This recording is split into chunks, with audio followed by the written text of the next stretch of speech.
নির্বাচন চাই, নির্বাচন চাই। শেখ হাসিনা সেখানে বসে বলতেছে নির্বাচন চাই, নির্বাচন চাই। আমরাও তো নির্বাচন চাই, কিন্তু আমরা নিরপেক্ষ নির্বাচন চাই, গ্রহণযোগ্য নির্বাচন চাই, সুষ্ঠু নির্বাচন চাই, সবার অংশগ্রহণমূলক নির্বাচন চাই। আমরা কোনো দখলদারি নির্বাচন চাই না। আর এই দখলদারি নির্বাচনকে বন্ধ করার জন্য প্রয়োজন হলো সংস্কার। আজকে প্রশাসন সংস্কার হয় নাই, এমনকি নির্বাচন কমিশনের উপরে যদি মানুষের সন্দেহ থাকে, প্রশ্নবিদ্ধ নির্বাচন কমিশনের মাধ্যমে গ্রহণযোগ্য নির্বাচন হতে পারে না। কাজে আগে সংস্কার হবে, তারপর নির্বাচন হবে। এর জন্য আমাদের সতর্ক থাকতে হবে। যদি দিল্লির মত অনুযায়ী কারা আন্দোলনের সূচনা করে, তাহলে বাংলাদেশের মানুষ একত্রিত হয়ে ওদের দাঁত ভাঙ্গা জবাব দেবে ইনশাআল্লাহ। এর উপরে তথ্যভিত্তিক দালাইলিক অনেক বক্তব্য ওলামায়ে কেরাম দিয়েছেন, ইতিমধ্যে আপনারা শ্রবণ করেছেন। নারীবাদী আন্দোলনের সূচনা কখন থেকে হয়েছিল দেখেন। 570 ঈসাই সালে নবী আলাইহিস সালাতু ওয়াস সালাম দুনিয়াতে আসছেন। 610 ঈসাই সালে তিনি নবুয়াতি লাভ করেন। জনাব মুহাম্মদ রাসূলুল্লাহ সাল্লাল্লাহু আলাইহি ওয়াসাল্লাম নবী হন 610 ঈসাই সালে। আর 1776 সনে আমেরিকা স্বাধীন হয়। আমেরিকা স্বাধীন হওয়ার পরে সেখানে নারীদের কোনো অধিকার ছিল না, ভোট অধিকার প্রয়োগ করতে পারেনি। 18 সনের মাঝামাঝি নারীবাদীরা আন্দোলন করা শুরু করে। 1920 সনে নারীদের ভোট অধিকার প্রয়োগ করা হয়। প্রায় 75 বছর 76 বছর পরে নারীরা ভোট দিতে পারে। যেখানে নারীদের অধিকার ছিল না, তখন নারীরা আন্দোলন করেছে, সংগ্রাম করেছে। আর মুসলমান ইসলাম তো নারীদেরকে প্রথম থেকেই অনেক বেশি অধিকার দিয়ে রাখছে, অগ্রাধিকার দিয়েছে। মুসলমানরা তো নারীদেরকে এত মর্যাদা সম্পূর্ণ করেছেন যা চিন্তা করতে পারবেন না, সে সম্পর্কে আপনারা সবাই জানেন। বর্তমান নারীবাদীরা যদি সম অধিকার চায়, ন্যায্য অধিকার চায়, তাহলে তারা আবার সংরক্ষিত আসন চায় কেন? একদিকে বলবেন আমাদের অধিকার দেন, সম অধিকার, আবার বলবেন আমাদেরকে সংরক্ষিত আসন দেন। এটা সাংঘর্ষিক হয়ে যায় না? কথাটা বুঝাতে পারিনি। সমান অধিকার কীভাবে হবে? আপনিও লড়বেন, আমিও লড়বো, সমান্তরাল লড়বো।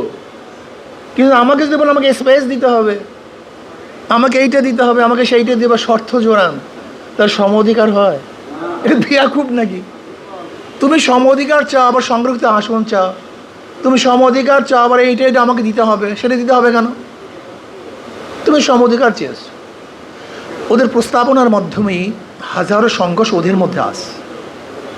কিন্তু আমি বলতে চাই, আসলে নারী অধিকাররা যে প্রস্তাব দিয়েছে, এটা অধিকারের জন্য নয়, এই দেশকে ধ্বংস করার জন্য, এই সমাজকে ধ্বংস করার জন্য, পারিবারিক বন্ধনকে নিচ্ছিন্ন করার জন্য, মানুষের অস্তিত্বকে বিলুপ্ত করার জন্য। ধরে নেন ওরা ট্রান্সজেন্ডারের কথা বলেছে, ওরা সমকামীর কথা বলেছে, অল অফ ফরজান ইসলামবাদ, কোরআন হাদিসবাদ।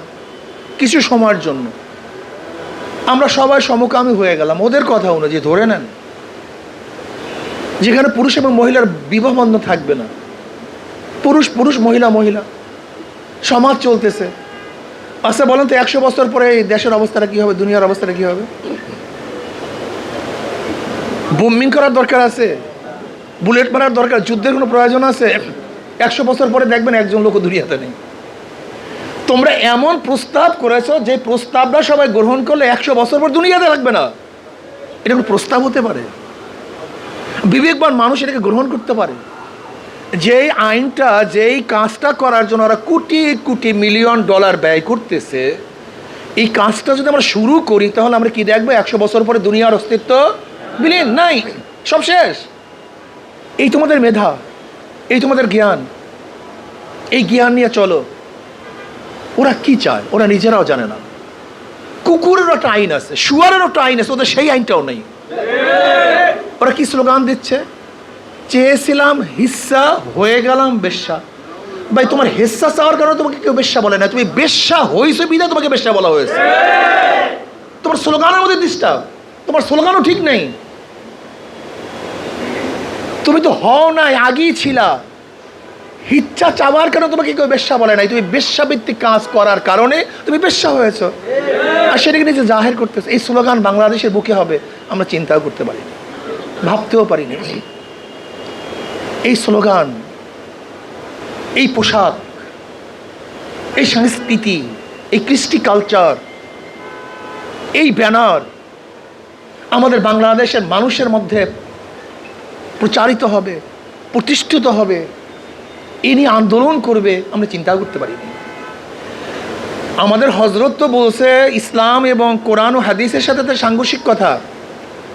আসলে কোরআন ও হাদিসের সাথে সাংঘর্ষিক নয়, গোটা ধর্মের সাথে তাদের বক্তব্য সাংঘর্ষিক।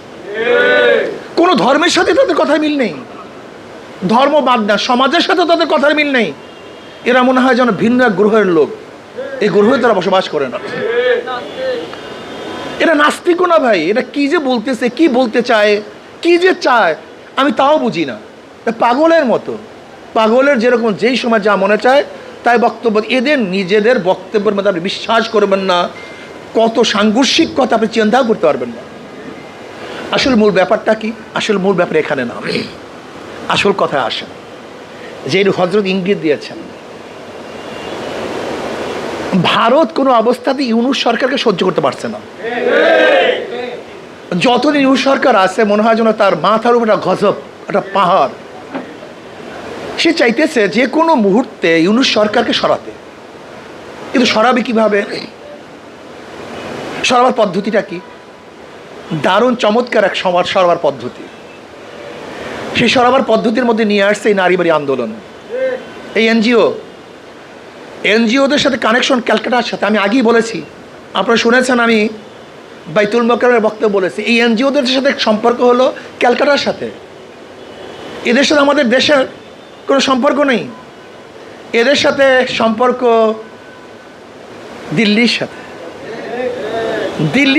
দিল্লির কথা তারা কথা বলে। দিল্লিতে যদি বৃষ্টি পড়ে তাহলে এখানে তারা ছাতি ধরে, সেই গোষ্ঠী এই গোষ্ঠী।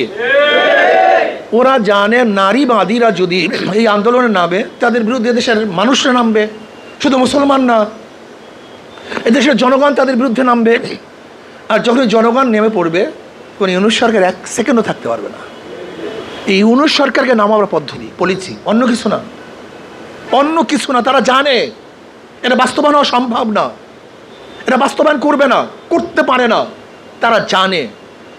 কিন্তু গোটা একটা গোষ্ঠীকে, যারা এই দেশপ্রেমিক, ধর্মপ্রেমিক, যারা মানববাদী, তাদের সাথে একটা সাংঘর্ষিক অবস্থানে নিয়ে আসার জন্য সরকারকে এই প্রস্তাবনা দেওয়া হয়েছে।